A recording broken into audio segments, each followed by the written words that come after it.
At first glance, Jiang Bo looked like a man shattered by grief, his face twisted in anguish, his body collapsing to the ground as if crushed by unbearable weight. Onlookers who gathered around the apartment building filmed him as he screamed, wept, and even smashed his forehead against a wall. Two tiny bodies had just fallen 15 stories. Two lives extinguished in an instant. A 2-year-old girl, a 1-year-old boy, his children. The crowd whispered in horror. Some cried. Others shook their heads at the cruelty of fate. To them, it looked like a tragic accident, a father destroyed by loss. But what they didn't know was that the grief they were watching was fake. It was a mask, a performance. Behind those crocodile tears was a far darker truth. Because Jiang Bo hadn't lost his children by chance. He had killed them, and he hadn't done it alone. He had done it for love, or at least what he thought was love. For his mistress, Chengchen.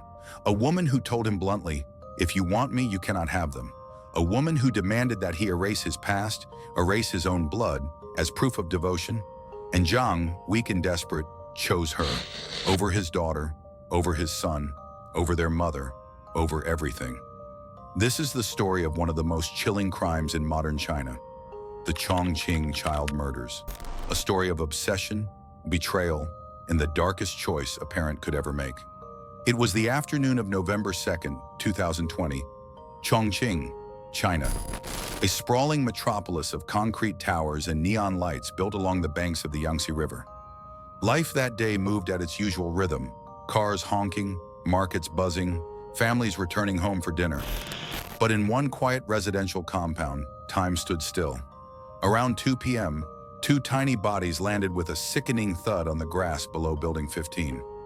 One was Ruisi, nicknamed Shushu, just 2 years old. The other was her baby brother Ruyer, 1-year-old, barely able to walk. Shushu died instantly. Ruyer clung to life, but only for a short while. By the time he reached the hospital, he too was gone. Inside the apartment, the only adult present had been their father, Jiang Bo. He ran down to the courtyard, screaming and thrashing, throwing himself into a performance so convincing that for a brief moment, even seasoned investigators believed it. He looked like a man whose world had collapsed. But grief leaves traces. Real grief is raw, uncontrolled. Jiang's felt rehearsed. Neighbors noticed small things. His story kept changing. First he said he was asleep, then he said he was in the bathroom smoking. Later he claimed he had been dizzy from cough syrup.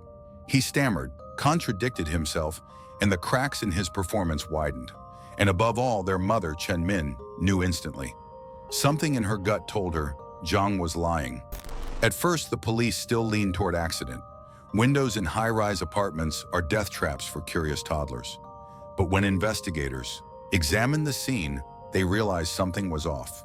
The window from which the children supposedly climbed was far too high for them to reach. The baby boy couldn't even stand steadily on his own, let alone climb.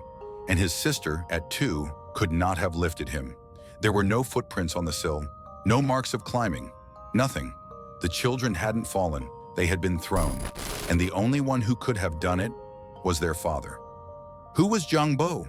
To understand the crime, we must step back. Jiang grew up poor. He dropped out of school early and stumbled through life as a salesman, always chasing money, always dissatisfied. In 2017, he met Chen Min, a woman from a more stable background. At first, she wanted nothing to do with him, but Jiang was persistent. He courted her, showered her with promises he couldn't really keep. He convinced her. By the end of that year, she was pregnant.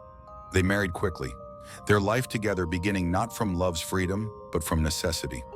In 2018, their daughter Shushu was born. In 2019, their son Ruyer followed. To the outside world, they looked like an ordinary young family. But inside, Jiang was already unraveling.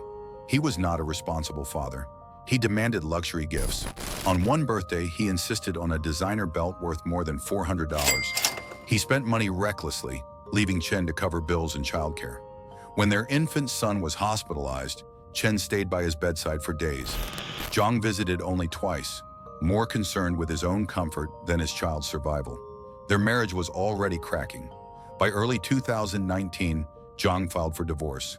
He wanted out, and by late that year, he found someone new, Chengchen.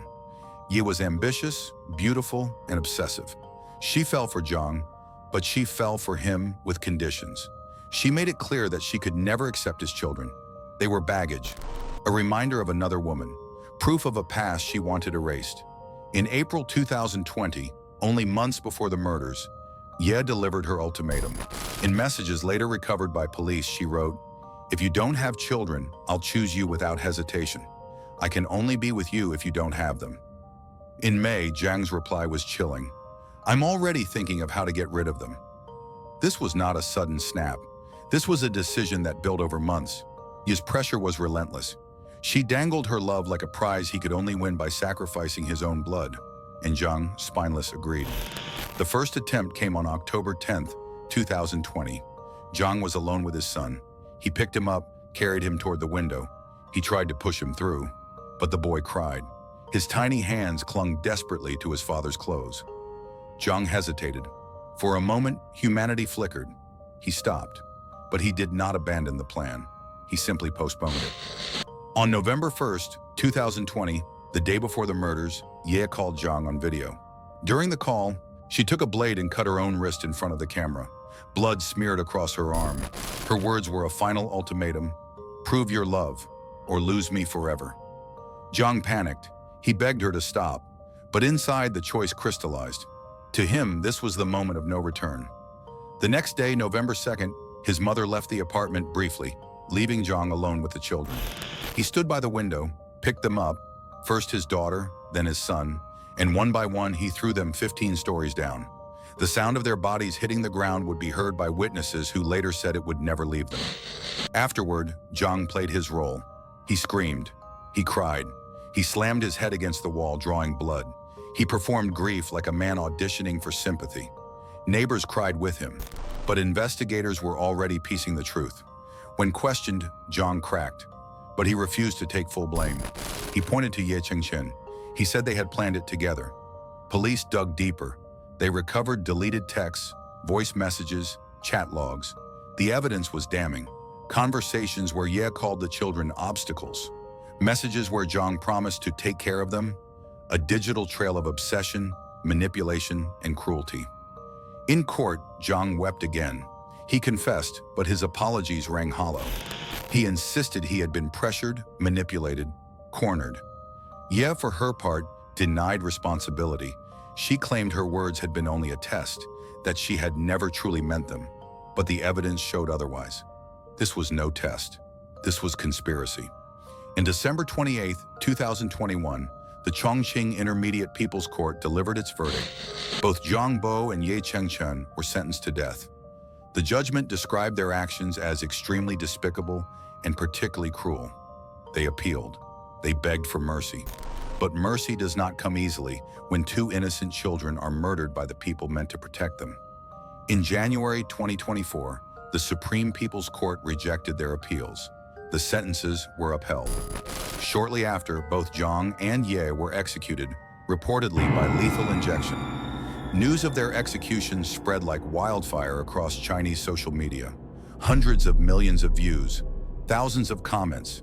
Some wrote, "Justice at last." Others, "They should have been thrown from the same balcony." The anger was visceral, the grief collective. For Chen Min, the children's mother, it was the end of a nightmare. She had fought tirelessly for justice, enduring every headline, every hearing, every reminder of what she had lost. When the executions were confirmed, she said quietly, "A nightmare that tortured our family for more than 3 years has finally disappeared."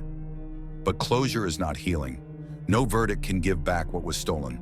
Her daughter Shushu, her son Ruyer, both gone forever. Her life will never return to what it once was. Chongqing child murders are more than just a crime story.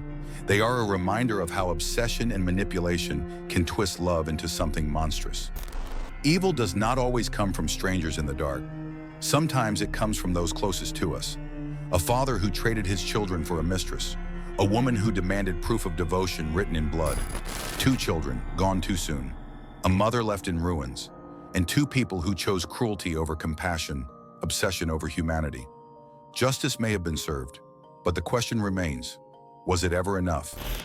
You've just heard the story of Jiang Bo and Chengchen, the Chongqing child murders. But what do you think? Was Ye truly the mastermind, Or was Jiang always doomed to betray his own family? Share your thoughts below. I'll be reading them all.